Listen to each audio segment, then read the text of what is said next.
gastric bypass surgeon in California who gave probiotics to one group and he didn't give it to the other group. And he found that at the end of, and they did a gastric bypass surgery, the group that were taking the probiotics were weighed 8% less. You say, well, what's 8%? Well, if you lose 100 pounds, that's 8 pounds more, you know, and that's really absolutely significant. But in the absence of calorie restrictions, you're not going to lose even pounds. I know because I took all this stuff before. Here are some of the theories of what HCG does. Uses your fat stores as energy. Well, there's no doubt about that. I'll show you some of the evidence.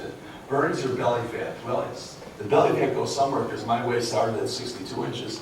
It's now 42 inches, and I see the same everywhere. You are able to maintain a very low calorie diet, 500 calories per day. I can tell you, I have some gentlemen who weigh over 400 pounds, and they do exceptionally well with a small amount of HCG. We don't vary the dose, no matter what you weigh, and the same caloric intake. In fact, I'll tell you something incredible, myself included. When I was well over 300 pounds, I was having trouble eating 500 after a week. I don't know if the HCG was causing this, it was in my mind. Something was causing something incredible. You'll have an increase in energy, there's no doubt about it.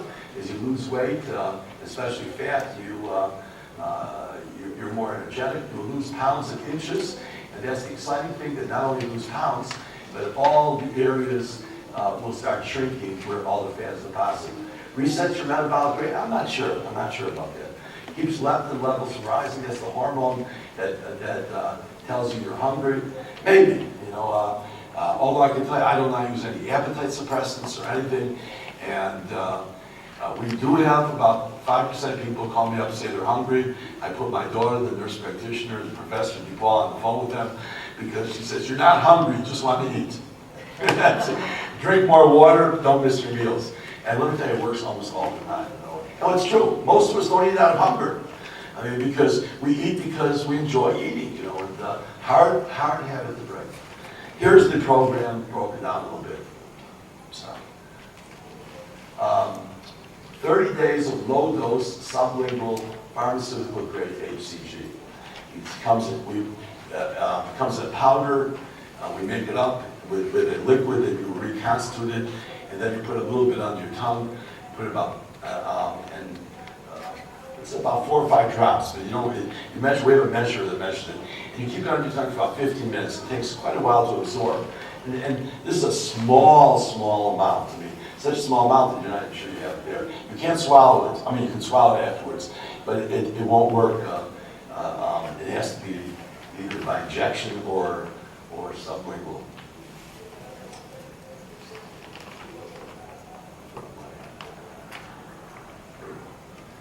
$500 calories with HCG, no breakfast. And I'm looking at some of the things that are just so contrary to what we've been taught. But if what we've been taught doesn't work, we've got to find a new paradigm. The 500 calories is something that no one believes works. Can be done, no breakfast. Large, huge salads for lunch and dinner.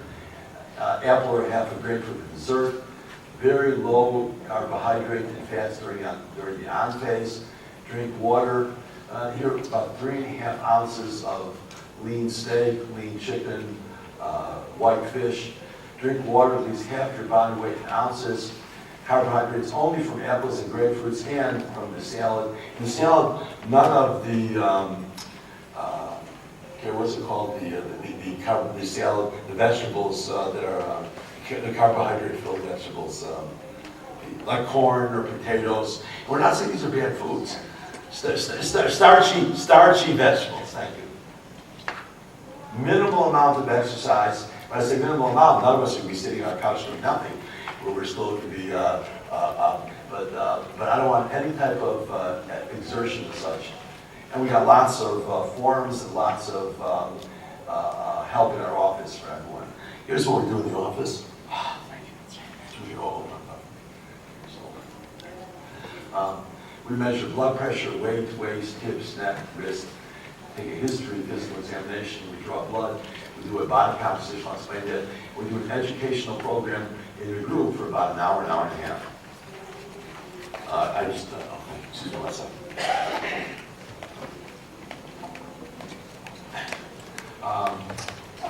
This is important because the fat, there's two places where fat is most detrimental, in the belly and in the neck. It's not much of a problem in the hips, it's not much of a problem in the arms or the legs. And I thought about it for a long time, why? And here's a study that shows exactly that. Dr. Sarah Rosner-Priest, she showed that, that the neck fat carried as much a risk factor, as an independent risk factor for heart attack, stroke, and diabetes. Think of it. Our vital organs, our liver, our lungs, our heart, are all in the center. So if you're compressed by your abdomen and your neck, you have problems. In your legs, it's not going to compress it, you know. And so, excuse me, that isn't anywhere near the problem. So I just wanted to show that, because I think my neck was 22 inches when I started. It's now 16 inches, you know. And in fact, my neck is getting thinner than my abdomen, so my upper body is actually smaller than my lower body right now. But hopefully they'll catch up. Body composition. I mean, I think this is really important, and I want to. This is a little machine that we use, and we put a couple electrodes in the feet and the hands. We do that every visit, and what it does is it measures the breakdown of muscle, fat, and water. I'll show you some of the results. This person started at 213 pounds, now 164 pounds. You can see they lost almost 40 pounds. Here's the impressive 67% of what they lost was fat, 8% muscle. Why is that so important? That's why you look so much better. If you're doing Weight Watchers, Jenny Craig, liquid protein, powder protein, any type of calorie restriction without HCG, you're going to lose about 30 or 40% muscle, as opposed to somewhere in the neighborhood of 10%. You'll only lose about 10 or 50% fat. What does the body look like? So let's say I took two groups. One group that did HCG and 500 calorie diet. Another group that did 500 calorie diet without HCG. At the end of 30 days, both of them would lose most probably the same amount of weight. It's even possible that the group not using the HCG will lose more weight. But now we want to break down what the weight is. And let's say you lose 30 pounds, and that's a lot, but you have to weigh over 300 pounds. Let's say you lost 30 pounds on the severely calorie restricted program. The HCG person would have lost, like you see over here, about 20 pounds of fat, whereas the other person would have lost somewhere about 5 or 6 pounds of fat. The Jenny Craig Weight Watchers, don't go on their websites, put in how much fat you lose on Weight Watchers Jenny Craig, it's 10 to 15%. So 30-pound weight loss is maybe 3 or 4 pounds. What does the person look like who's lost 20 pounds of fat? This is the old question. What weighs more, a pound of fat or a pound of muscle? Both weigh the same. But a pound of fat takes up more room. A pound of muscle is dense. And so the person who's lost 30 pounds, or like this, 40 pounds, is going to look thinner than the person who's lost 30 pounds on calories. And I got here 4 or 5, I can show you hundreds like this. 302 pounds, now 254. If you take a look at got cut off when I did it. This is lean density mass, that's muscle. That's 7 or 8% there also. Here's 69% fat and 10% muscle. 250 pounds, now 177. You can see why the person on HCG looks younger. They look, and not that I'm into aesthetics, but they look more fit because they're carrying so much less fat in their body. The fat is what creates metabolic syndrome. Fat is an active organ. It produces estrogen. It's what we give. We give substances that produce estrogen. We want our cows to be fat. So we give them all these hormones, all the estrogen hormones, and we feed them all these grains. Oh my God, maybe we shouldn't be eating grains, or at least not on a regular basis. Same thing here. This is a little bit less, but still 53% fat, 24% muscle. Here's the last one here. I got hundreds like this. 67% fat, started 193, now 159. And this person is 5'3", and the muscle loss is very little. The muscle loss is absolutely incredible because it's a problem if someone has osteopenia, the beginning of osteoporosis, and let's say they're 75 pounds overweight, you're stuck. The only way to lose the weight is to have calorie restriction. There's no other way to lose weight. All the stuff you see, fat burner and that, nonsense. The only way to lose weight is to restrict your calories. The problem is 1,200 calories is not enough for restriction. You need a very strict, like 500. And the question is, how do you do 500? That's where the HCG comes in. Let's put it another way. Let's say you took HCG every day, twice a day, you take HCG, and you don't change your eating habits. Will you lose weight? Not an ounce. It only works in a severely calorie restricted mode. And I'm going over a little bit. We take blood pressure, our vampires come and draw blood from you in the office. We use all the thin people because that lecture, they're taught them how to do everything well. And then we do the follow-up visits. And the follow-up visits will go over all the lab work and what it means. Pounds and Inches, a must read from Dr. Simeon. The book, it's a manuscript. You split it in Pounds and Inches into Google, and there's a million sites of Google that have it. It doesn't cost anything. There's a copy of our booklet. Karen, my wife, wrote the booklet.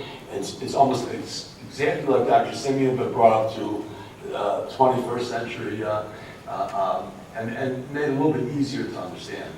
Here's the outline of our package again. The supplements, the HCG, the educational part, and a nice little bag and a water bottle. I want you to take a look. Vitamin D. If you learn anything from today, have your vitamin D levels checked. Almost everyone in this country is vitamin D deficient. Why? Well, first of all, we're not in the sun anymore. If the sun ever comes out, you can't eat the fish, it's all contaminated. And if we do go in the sun, we're warned by the dermatologist that we'll develop skin cancer. Now, you would think if something is true, it would hold up the test of time. 30 years ago, is there more skin cancer today than 30 years ago? Well, the answer is there's 3 times as much. Are we in the sun more or less? We're less. Do we use more sunscreen or less sunscreen? More sunscreen. Come up with another theory.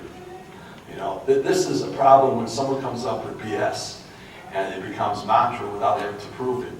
But in the meantime, we now have a whole country that's vitamin D deficient. But look at all the benefits. Less cavities, helps cold and flu, back pain, less cancer. There's an incredible amount of data on all this stuff. And less autism, less, that's wrong, it should be more weight gain. It should be more weight gain. It's absolutely backwards. And interesting, probiotics, another thing we don't get in our diet anymore because our food's all pasteurized. And take a look at all the people involved with health food stores that have known about this for years, probiotics. But all of a sudden, we put together the concept of probiotics, vitamin D, multivitamins, and digestive enzymes. And now you've got a package in a calorie-restricted program with HCG that actually will get an incredible amount of results.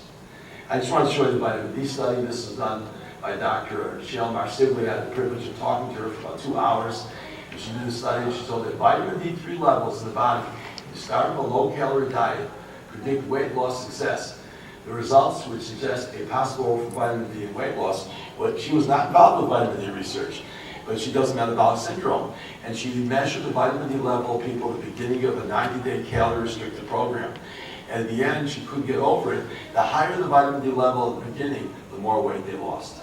And it was something like 3 or 4 ounces for every 5 nanograms of vitamin D that was elevated. It was significant, to the point that if you told her what the vitamin D level was, she could tell you how much weight you're going to lose. It was very fascinating. And so I asked her the question, I know that you can raise your vitamin D levels within about 30 days. I said, let's say someone starts very low, like 15 or 20 or 30 even, and they raised it. How soon would this affect me? She said, almost instantly was her feelings. I don't have any hardcore data, but almost instantly. We recommend